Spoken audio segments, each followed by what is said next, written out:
The parents of a missing farmer who vanished may have shared new theories about what may have happened to their young son. Dylan Rounds' family last heard from the then 19-year-old by phone as he worked on his farm in Lucin, Utah. Now his parents, Justin Rounds and Candace Kiely, say a pair of bloody boots.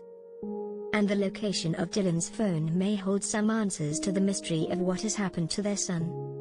They told the East Idaho News both pieces of evidence point to a link with James Brenner, who has not been charged in the case.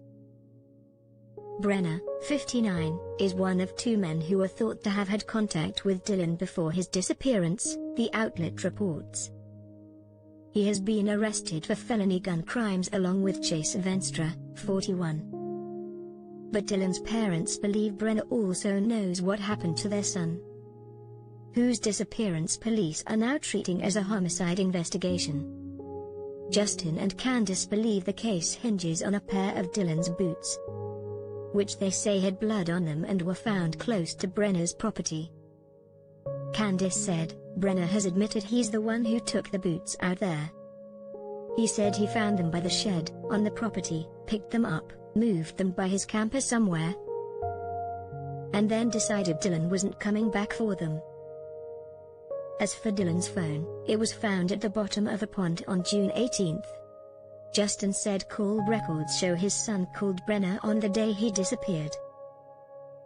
He also claims Jim was at the pond location that same day. The U.S. Sun has previously reported that Brenner was not interviewed by cops until June 7. That was 10 days after Dylan, who turned 20 in August, last spoke with anyone. A search warrant was also executed at Brenner's trailer by the FBI on June 16. Officials say they found ammunition, ignition caps, and black powder associated with muzzle-loader firearms. The U.S. Sun has already reported how the teen's truck had also looked to be tampered with.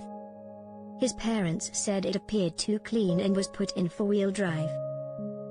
After Dylan had been complaining earlier that the feature wasn't working, Justin and Candace have already hit out at what they have said is an investigation riddled with multiple errors, omissions, lies, and misconduct.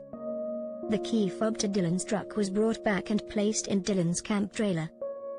According to his parents, however, they claimed investigators didn't seem to care. That happened on day number 3 after Dylan was gone. They didn't even think to treat anything suspicious, Candace said. They didn't start thinking, something's not right.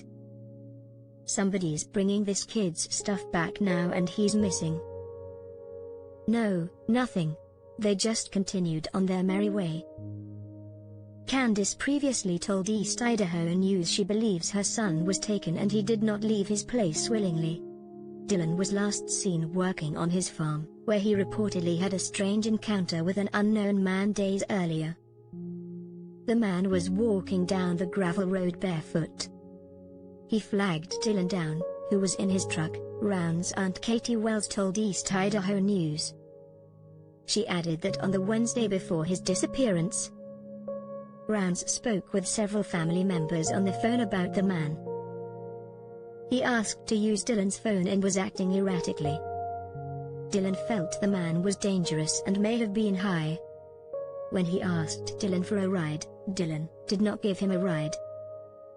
There has been no sign of Dylan and no cell phone or bank account activity since he disappeared, his parents say.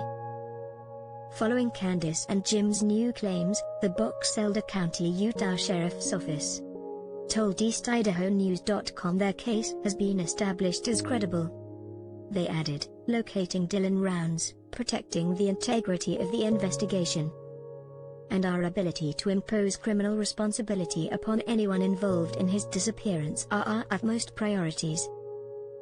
The U.S. Sun has contacted the Boxelder County, Utah Sheriff's Office for comment.